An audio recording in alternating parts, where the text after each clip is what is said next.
Bonjour à tous, j'espère que vous allez bien. Quand j'étais petite, ma mère nous réveillait tous les matins avant d'aller à l'école pour aller chercher du pain et du lait. On faisait cela à tour de rôle, mes sœurs et moi. Et chaque matin, c'était la même scène. L'une d'entre nous repoussait ma mère en disant que c'était le tour de l'autre. Ce qui se passait ensuite dépendait entièrement de l'humeur de ma mère. Si elle était trop douce, on se rendormait toutes. Si elle était très sévère, c'était la dispute entre les filles. Mais quand elle était exactement dans le bon endroit, ferme, calme et déterminée, une seule d'entre nous se levait, la bonne, au bon moment et sans discussion. Les graines, lors de leur germination, font exactement la même chose. Elles ont un signal chimique qui fonctionne exactement comme l'humeur de ma mère. Trop faible, la graine reste endormie. Trop fort, elle se détruit de l'intérieur. Mais dans la fenêtre parfaite, elle se lève toujours, sans exception et depuis 300 millions d'années. Ma mère n'a pas toujours cette précision, les graines si. Aujourd'hui, on va parler de la vie fascinante des graines et des protéines qui les constituent.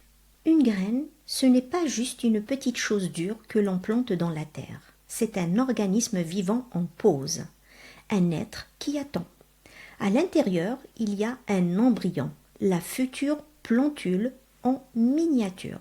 Et autour de lui, des réserves, des stocks. Exactement comme si vous prépariez une expédition polaire avec des provisions calculées au gramme près pour survivre jusqu'à destination. Ces réserves sont faites de 3 choses, des sucres, des graisses et des protéines. Aujourd'hui, nous allons nous intéresser surtout aux protéines parce qu'elles sont fascinantes, mais aussi parce qu'elles nous concernent directement, nous, humains.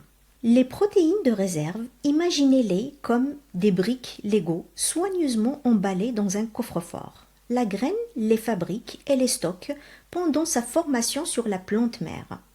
Elles ne servent à rien tout de suite, elles attendent le bon moment.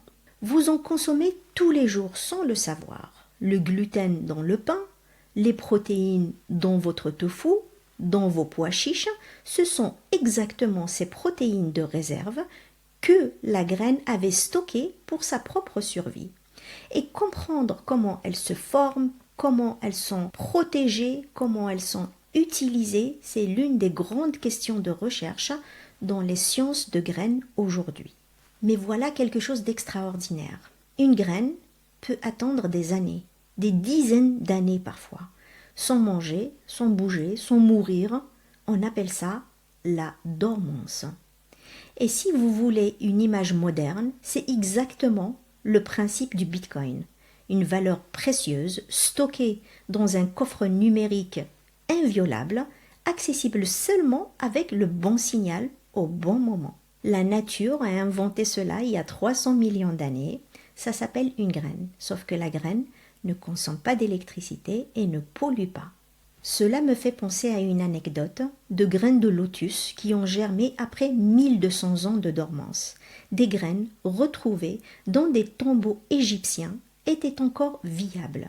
Comment est-ce possible? La graine se déshydrate presque complètement. Elle passe de 80 à 90% d'eau à seulement 5 à 15% d'eau résiduelle, juste assez pour maintenir les membranes de ses cellules et son ADN, mais bien trop peu pour que le moindre processus biologique puisse se déclencher. Le métabolisme est suspendu.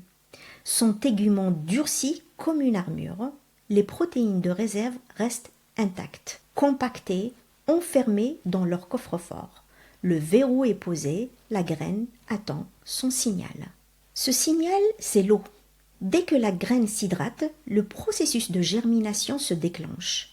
Mais si on regarde ce qui se passe vraiment à l'intérieur pendant cette germination, c'est encore plus surprenant. On pourrait croire que c'est simple, de l'eau entre, les protéines se libèrent, mais non, la graine ne s'ouvre pas comme ça. Elle vérifie d'abord que les conditions sont vraiment bonnes pour démarrer. Et c'est exactement là que l'humeur de ma mère entre à nouveau en scène. Vous vous souvenez? Ni trop douce, ni trop sévère. juste le bon équilibre. C'est précisément ce que la graine maintient à l'échelle moléculaire en permanence grâce à deux équipes qui travaillent en sens inverse. Une équipe qui produit le signal d'activation, qu'on appelle les ROS, et une équipe de pompiers moléculaires qui neutralise l'excès. C'est le rapport de force entre ces deux équipes qui détermine la germination se produit ou pas. Une fois ce signal donné, d'autres enzymes s'activent comme des clés moléculaires qui ouvrent le coffre-fort et découpent les protéines de réserve en morceaux utilisables. La plantule puise dedans pour construire ses premières feuilles, ses premières racines, jusqu'à pouvoir se nourrir grâce au soleil et à la photosynthèse. La germination, c'est donc bien plus qu'une graine qui pousse. C'est un système vivant d'une intelligence remarquable, qui dose ses propres signaux chimiques pour se réveiller au bon moment. Ces graines, une fois produites, ont deux destinées possibles. La première, donc elles sont plantées, et là, tout ce qu'on vient de voir se met en marche. La dormance se lève, les signaux chimiques donnent le départ, les protéines de réserve s'ouvrent et une nouvelle plante naît. Le cycle recommence. La deuxième destinée, c'est qu'elles arrivent dans nos assiettes, ou alors pour la consommation animale. Et là, notre corps fait exactement le même travail que les enzymes de la graine. Il casse ces protéines pour les absorber et construire les siennes. Si vous voulez comprendre comment ça se passe en détail, je vous renvoie à ma vidéo 1 de la série. On y avait décortiqué ensemble ce qu'est une protéine et comment notre corps l'utilise. Ce qui est fascinant ici, c'est le voyage. La graine avait fabriqué ses protéines pour sa survie. Nous les récupérons pour construire la nôtre. C'est un transfert de vie d'une espèce à une autre. Et optimiser ces protéines, leur qualité, leur digestibilité, leur quantité, pour nourrir plus de monde, mieux, avec moins de ressources, c'est un enjeu de recherche majeur aujourd'hui. Avant de terminer, voici 3 points que j'aimerais que vous reteniez de cet épisode. Le premier point, les protéines de réserve. Donc une graine est un coffre-fort qui fabrique et stocke ses protéines pendant sa formation. Le deuxième point, la dormance. Une graine peut suspendre toute activité biologique. Elle se déshydrate, durcit et attend. Le troisième point, la germination. C'est une cascade de signaux chimiques ultra précis et quand l'équilibre est parfait, la vie reprend. Dans une prochaine vidéo, je vais explorer ces phénomènes encore plus loin, la dormance, la germination, la physiologie des graines, avec quelqu'un qui y consacre sa carrière de chercheur. Donc restez connectés. Et sur l'échelle du SUM, pour ceux qui découvrent et qui ne sont pas familiers, c'est notre façon de mesurer le niveau de difficulté de ces vidéos. De 1, très simple, à 10, traumatisant de complexité. Pour cet épisode, je lui mets un 2 sur 10. Dites-moi en commentaire si vous êtes d'accord avec ceci. Merci et à bientôt.